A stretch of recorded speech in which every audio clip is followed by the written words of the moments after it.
morning, and thanks so much for being here at 6 a.m. everyone. Really appreciate it. I'm Eric Connert. And I'm Carrie Lane in for Netta Ranpur. Let's take a look at the forecast. Yesterday was a beautiful day. Today expected to be very similar temperatures. Okay, we can do that. Warm and mild, very spring-like here in San Diego. Look at this sunrise, Eric. It's beautiful. Oh, this is why we live in San Diego. Temperatures expecting to get into the low to mid 70s for most parts of the county today. Going to be gorgeous. The mountains in the upper 60s, the desert in the mid 80s. And then we are expecting a drastic change in our temperatures as well as our conditions. Rain, wind, and chilly conditions are on the way. I'll have all those details coming up in just a bit. Eric?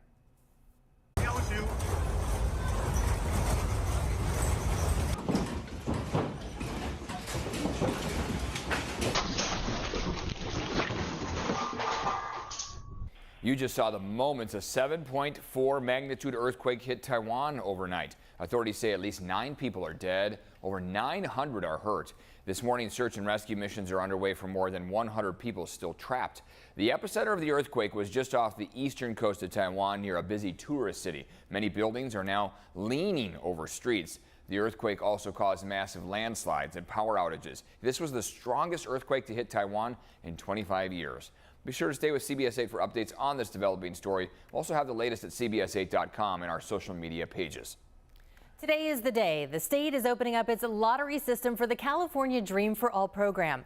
It's a taxpayer-funded down payment assistance program that could allow prospective homebuyers borrow a 20% down payment to buy their first home. CBS 8's Regina Rita, she's working for you, going through the requirements so you can apply. All right, Regina, what do folks need to know at home so that maybe they can be a part of this wonderful opportunity?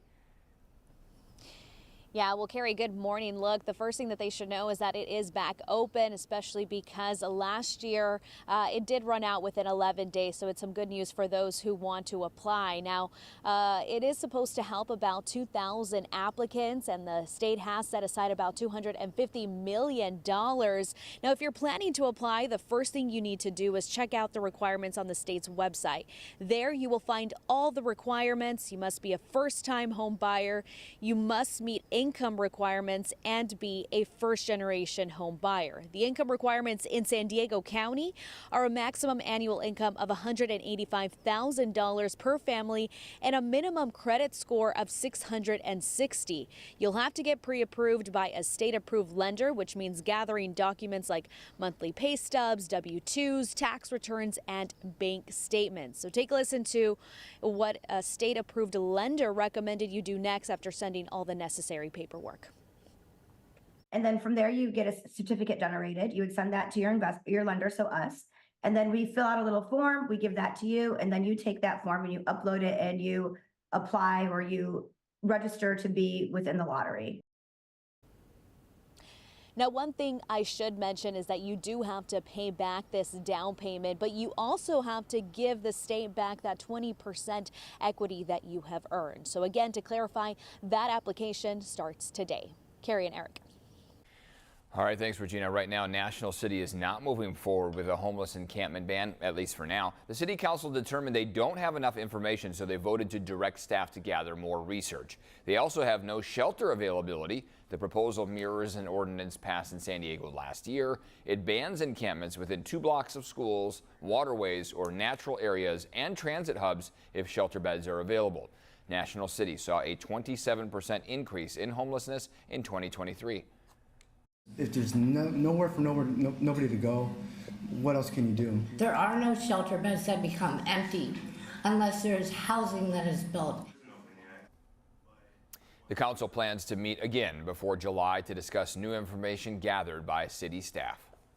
The body of a missing boater has been found. 27-year-old Victor Osvaldo Villarreal, a U.S. citizen, went missing Friday after renting a sailboat and setting out from Coronado. Officials say he sailed south into Mexican waters to meet the family on their vacation. Family members and officials say the small boat he used to get from the shore to the sailboat broke down and he ended up drowning while trying to swim back. The murder trial for the husband of missing Chula Vista mother Maya Milete has been delayed once again. It will now start on January 6th of 2025. That's nearly 4 years to the day Maya went missing. Her husband Larry has been charged with her murder, even though her body was not found. It's the 5th time the trial date has been changed. Larry faces 25 years to life in prison if convicted. Dude, that is a tornado. This morning, millions of Americans are still under threats of tornado, flood, and storm conditions. Strong winds gusted through parts of the South and Midwest, mostly in Indiana, Kentucky, and West Virginia. Rushing floodwaters in Columbus, Ohio, trapped 2 women under a bridge, and tornadoes tore through parts of Tennessee and Georgia overnight, causing massive destruction and power outages. This morning, San Diego County says it has enough water to meet the region's needs this year. The California Department of Water Resources released a new report yesterday. It found that winter storms this year led to an above-average snowpack. San Diego County's main water source, the Colorado River Basin, also reported more snow than average. The County Water Authority says it could sell or transfer surplus water to areas that need it more. And yeah, we will be getting more of that rain in the forecast here by the end of the week here. So enjoy today, right, Carrie? Yeah, definitely get outside, enjoy the fresh air, the sunshine today, because that's going to be short-lived. As we get into Thursday, we're going to see the clouds increase, and by the time we get into Thursday night and Friday, we definitely have some rain on the way, very chilly conditions, as well as some gusty winds out in our mountains and desert. But first, let's start with the positive news. Take a look outside, a live look as the sun slowly starts to rise. Beautiful colors out there in our skies this morning. Temperatures supposed to be mild, mostly in the low to mid 70s. Out in the mountains, we're going to be in the mid 60s. Temperatures very similar to what we saw yesterday. So, oh, this didn't want to update. All right, so today's trend, we're actually showing temperatures are a little bit warmer this morning than what we saw yesterday morning. And again, it'll be a beautiful day with clear skies. Along the beaches, we're going to top out in the upper 60s. Inland valleys mostly in the mid 70s.